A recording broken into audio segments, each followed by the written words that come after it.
With Shekhar भाई, आपसे ही मैं शुरुआत करता हूं।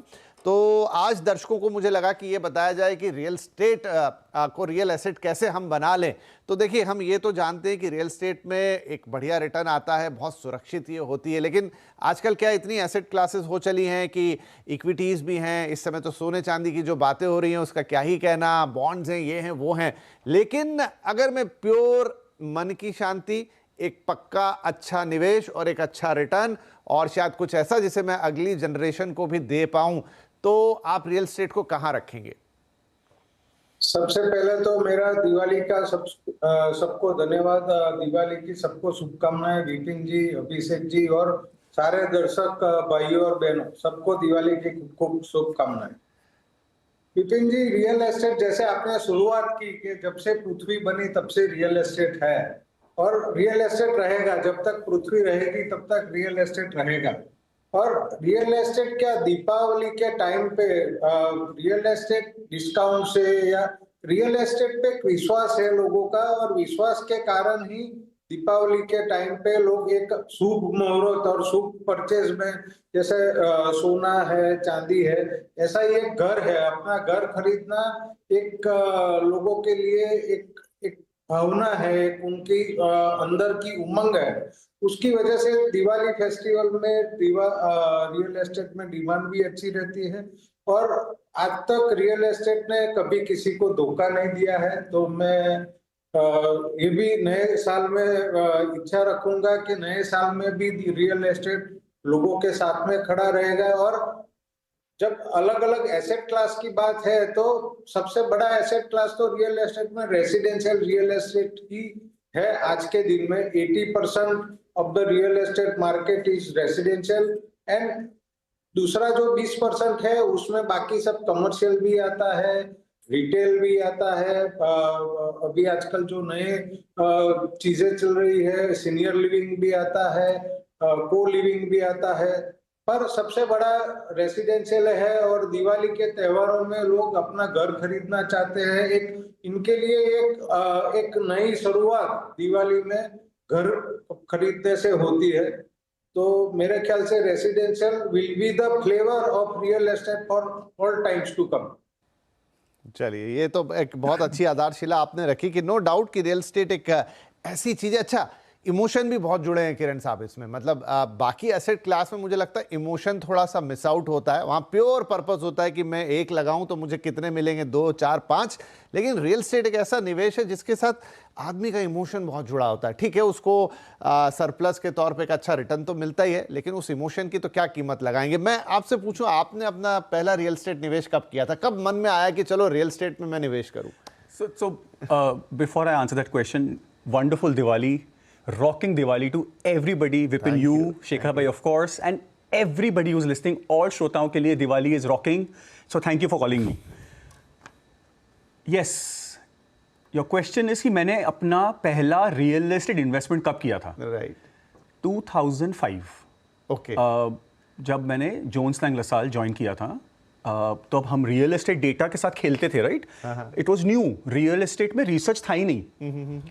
तो एंड आप मानोगे नहीं, the city in which I invested first was Ahmedabad. अरे वाह। एंड मुझे आज भी लगता है कि Ahmedabad is going to rock. अब तो बहुत कुछ काम बाकी है अहमदाबाद में। बुलेट ट्रेन बन रही है, we applying for Commonwealth, we applying for Olympics. तो मतलब अहमदाबाद अब वो न्यूज में ही रहेगा। तो आप तैयार हो जाइए, आपको बहुत बात करनी है अहमदाबाद के बारे में।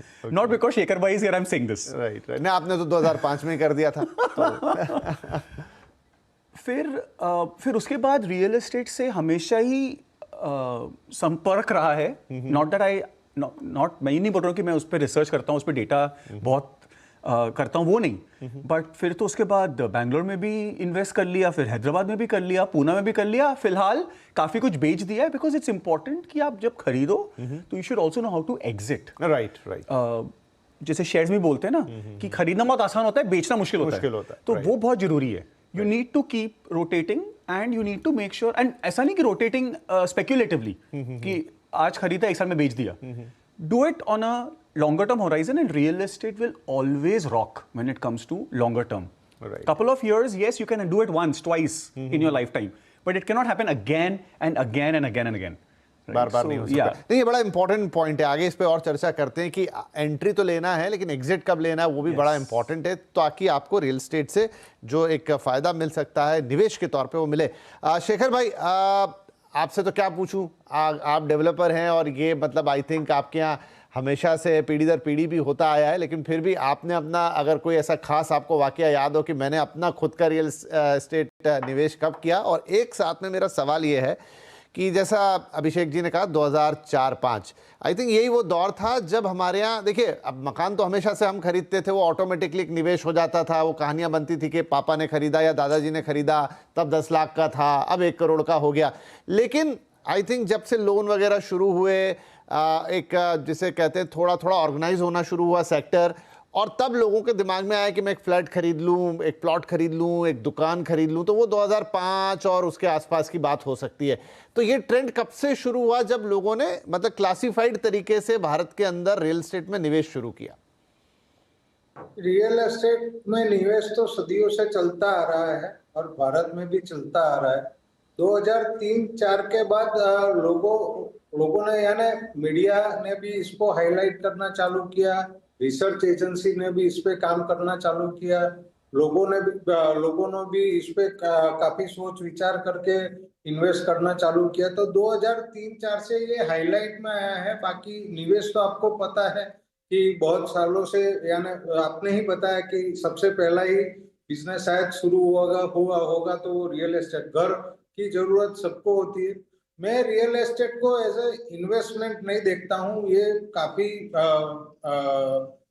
अपने ख्यालों से, अपने फैमिली से जुड़ा हुआ है। तो रियल एस्टेट मेरे लिए ऐसा है कि घर खरीदना is a very auspicious thing. And घर, जब अभिषेक जी ने एक घर लिया, इन्वेस्ट किया, एग्जिट लिया, पर ज्यादातर लोगों का ऐसा होता है कि घर खरीदते हैं फिर उसमें अपग्रेड होते हैं, यानी आज उनकी आमदनी के हिसाब से उन्होंने 1 बेडरूम का घर खरीदा या 2 बेडरूम का घर खरीदा, तो उनकी हमेशा उम्मीद रहती है कि वो बड़े घर में मूव होते जाए। तो वो 2 बेडरूम से 3 बेडरूम में मूव होते हैं, 3 बेडरूम से 4 बेडरूम में मूव होते हैं। अलग अलग शहरों में अभिषेक जी की तरह इन्वेस्ट करना सबका ये नहीं होता है, पर लोग अपना घर जो है वो इम्प्रूव करते जाते हैं। और इसीलिए रियल एस्टेट में, जहां मैंने 2 बेडरूम में से एग्जिट लेके 3 बेडरूम का घर लिया, तो 2 बेडरूम का घर लेने वाला कोई है जिसको 1 बेडरूम से एग्जिट लेके 2 बेडरूम में जाना है, और 2 बेडरूम में से मैं 3 बेडरूम में गया, वो वहां से एग्जिट लेके 4 बेडरूम में जा रहा है। तो ऑलवेज भारत में क्या है, घर अच्छा हो, बड़ा हो, और अपने सपनों का घर जो है उसको लोग अच्छे से सजाते हैं। और दिवाली के टाइम पे तो बहुत ही अच्छे से सजाते हैं लोग, एक दूसरे के घर जाते हैं, मिठाइयाँ बांटते हैं और एक दूसरे के घर की प्रशंसा करते हैं। तो आप इन्वेस्टमेंट भी करते हो, उसको एंजॉय भी करते हो, दोस्तों को भी बुलाते हो और घर की प्रशंसा भी होती है।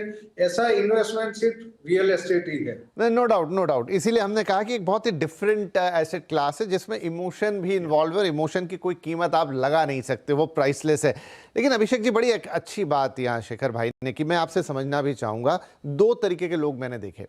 कुछ लोग हैं जो इंतज़ार करते हैं कि मेरी कैपेबिलिटी बने तो मैं ऐसा ही घर खरीदूं और ऐसी ही जगह खरीदूं। एक जो शेखर भाई ने कहा, बहुत सारे लोग मैंने ऐसे देखे कि वो ऐसा बहुत लंबा इंतज़ार नहीं करते, वो ये सोचते हैं कि पहले जहाँ भी मिल रहा है एक छोटा 1 BHK ले लूँ, या जो भी छोटी से छोटी यूनिट है, फिर उसको वो एक समय के बाद जब उसका कैपिटल वैल्यू आ जाता है, वो बिल्ट हो जाती है, उसको बेच के फिर वो अपग्रेड करते हैं, उससे बड़े घर में जाते हैं, शायद लोकेशन भी चेंज करते हैं। तो कौन सा तरीका ज़्यादा बेहतर है, ये धीरे धीरे 1 by 1 वाला तरीका जहां आपने पहले छोटा लिया, फिर अपग्रेड करके बड़े में गए, फिर तीसरे में गए, या फिर आप सोच रहे हैं, इंतज़ार कर रहे हैं कि एक दिन वो मेरा वक्त आएगा, मैं खरीदूंगा? क्योंकि वैसे भी लोग बहुत हैं, इसलिए मैं उनके ऊपर भी डाउट नहीं कर रहा, हो सकता वो भी कोई स्ट्रेटेजी हो। आप मुझे बताइए कि क्या बेहतर होता है। ओके, जैसे बोलते हैं ना कि one size doesn't fit all, ये डेफिनिटीज पे अप्लाई होता है। But before I answer that question, मुझे स्टेटिस्टिक्स से शेयर करना है why real estate is so important and why Vipin has to do more of these shows, right? Reserve Bank of India ने स्टेटिस्टिक्स पब्लिश किया था 3 साल पहले, अब तो वो बढ़ गया होगा। 3 साल पुराना स्टेटिस्टिक्स मैं आपसे शेयर कर रहा हूँ। The Indian wealth, house hold wealth जो हिंदुस्तानी जितने भी हैं, जो उनका कलेक्टिव वेल्थ है, उसका 50% is in real estate Vipin. Right. Stock market is only 7%. Gold is probably 15%. 50% is real estate. We need to have more shows like these because 50% is not a small number. Right. And this is RBI saying it. हाँ, right. बिल्कुल. Now coming to your question. एक हिंदुस्तानी अपनी जिंदगी में अगर lucky है तो एक बार ही घर खरीदता है. शेखर भाई ने एकदम सही कहा कि there are very few Abhishek Guptas who probably have the data या द मनी और whatever to invest in multiple properties, right. तो वो जब स्कूल से यूनिवर्सिटी से पढ़ के बाहर आएगा तो पहले तो दोस्तों का रहेगा, को लिविंग में या कहीं पे या भाड़े पे, फिर एक बेडरूम खरीदेगा, फिर शादी करेगा, 2 खरीदेगा, अब टाउनशिप्स में लोगों को खरीदना है. तो that is the natural process जिसमें आप अपग्रेड होते रहोगे. And upgrade not necessarily in terms of number of rooms, upgrade also in locality. Right. आज आप दहीसर में रहते हो, कल आप एस्पायर करोगे कि मैं गोरेगांव आ जाऊं, गोरेगांव के बाद बांद्रा आ जाऊं. प्लस ये हो गया रहने के लिए, जहां इमोशन अटैच्ड है, फैमिली है, सब कुछ है. सेकंड, अगर आप, God is kind to you, आपने अच्छी तरक्की करी and you want to invest, please do not invest in expensive homes. क्योंकि आज 1 रुपया का 2 रुपया होना और 2 का 4 रुपया होना पड़ेगा to get the same returns. Right. ये 100% ग्रोथ. तो सो आप अगर डेटा देखोगे तो जो अंधेरी का प्राइस था 20 साल पहले और कांदिवली का था, Kandivali has come close to Andheri, but Andheri is probably not moved much. Right. There is something called base effect. Okay. इसलिए मैं हमेशा बोलता हूं, मैं खुद बॉम्बे में रहता हूं, I love Bombay, but Bombay का ग्रोथ होना versus a Noida and Ahmedabad का ग्रोथ होना बहुत फर्क है. अभी नंबर्स में भी आया कि जो पिछले 4 साल में एक्स्ट्राऑर्डिनरी ग्रोथ आई है उसमें बॉम्बे स्टेडी रहा 5% 7%, लेकिन आप नोएडा, अहमदाबाद, दूसरे शहर देखो मल्टीपल टाइम्स में चले गए, आग सी लग गई मार्केट में. तो ये बात तो सही है. शेखर भाई, लेकिन इसको कैसे समझे? देखिए, इस समय तो जो प्रॉपर्टी के नंबर जिनको देख के हम खुश भी होते हैं या वो हेडलाइंस बनती हैं, वो ज़्यादातर आ रहे हैं प्राइम प्रॉपर्टी में. प्राइम प्रॉपर्टी बहुत बिकी, महंगे घर बहुत बिके, उन्होंने हेडलाइंस बनाई, उन्होंने चारों तरफ हल्ला मचाया. लेकिन जैसा अभिषेक कह रहे हैं कि उसमें आपको ग्रोथ आना या उसमें रिटर्न आना, क्योंकि ऑलरेडी वो बहुत ज़्यादा प्रीमियम पर है. अब वो लोकेशन का प्रीमियम है, प्रॉपर्टी का प्रीमियम है, ब्रांड का प्रीमियम है, और एक है कि जहां आप कंपैरेटिवली एक मिड या अफोर्डेबल वाली चीज़ लेते हो, उसमें ग्रोथ के ज़्यादा चांसेस होंगे. आप क्या कहेंगे? विपिन जी, मैं रियल एस्टेट को इन्वेस्टमेंट और रिटर्न्स को देखता ही नहीं हूँ. It's by default investment and return. It's a emotional attachment. Real estate is emotional attachment. आपको रहना है, आपको भुगतना है. आपने जहां मेहनत की है, पैसे कमाए हैं, वो पैसे से आपको एक अच्छा घर चाहिए. अभी अच्छा घर, आज मेरी कैपेसिटी है, मेरी जितनी कैपेसिटी है उसके हिसाब से मैं घर खरीदता हूँ. मुझे जो रिटर्न मिलता है वो मैं देखता नहीं हूँ. आज मेरा घर कितने रुपए में मैंने लिए, कितना रुपए में बिकेगा, वो मैं जब लेते वक्त तो सोचता ही नहीं हूँ, क्योंकि वहां मेरा इमोशनल अटैचमेंट है. तो मैं कभी रियल एस्टेट को एज ए इन्वेस्टमेंट नहीं देखता हूँ. मैं तो एज अ घर देखता हूँ. इमोशनल अटैचमेंट, मेरा फैमिली कैसे खुश रहेगा, मेरे पिताजी माताजी कैसे खुश रहेगा, वाइफ कैसे खुश रहेगी और बच्चे कैसे खुश रहेगा, वो है. और दूसरा एक मैं अभिषेक जी के डेटा में बताना चाहूंगा एसेट क्लास का इन्वेस्टमेंट. तो अभिषेक जी ने बताया कि 50% of the asset is real asset.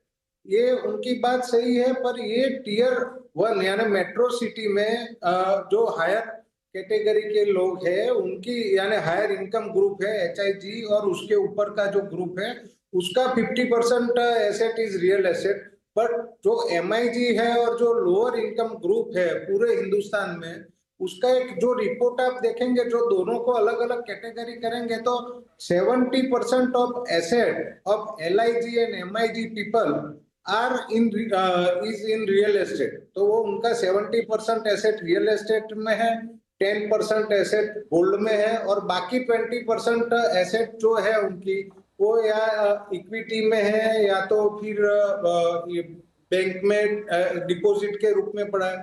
तो आज भी इंडिया का 70% एसेट रियल एस्टेट है और 10% गोल्ड है. तो 80% of the asset of India तो इस रियल एस्टेट एंड गोल्ड, और ये साल ऐसा है कि सबको इसमें रिटर्न अच्छा देखने को मिला है, गोल्ड में भी अच्छा रिटर्न देखने को मिला है और रेसिडेंशियल रियल एस्टेट में भी अच्छा रिटर्न देखने को मिला है। तो इसीलिए आज इस साल की दिवाली मेरे हिसाब से इतने सालों में सबसे अच्छी दिवाली जाएंगी लोगों को, क्योंकि उनको वो बेचना नहीं है पर एक नोशनल वैल्यू बढ़ी हुई है, तो that gives the happiness to the family.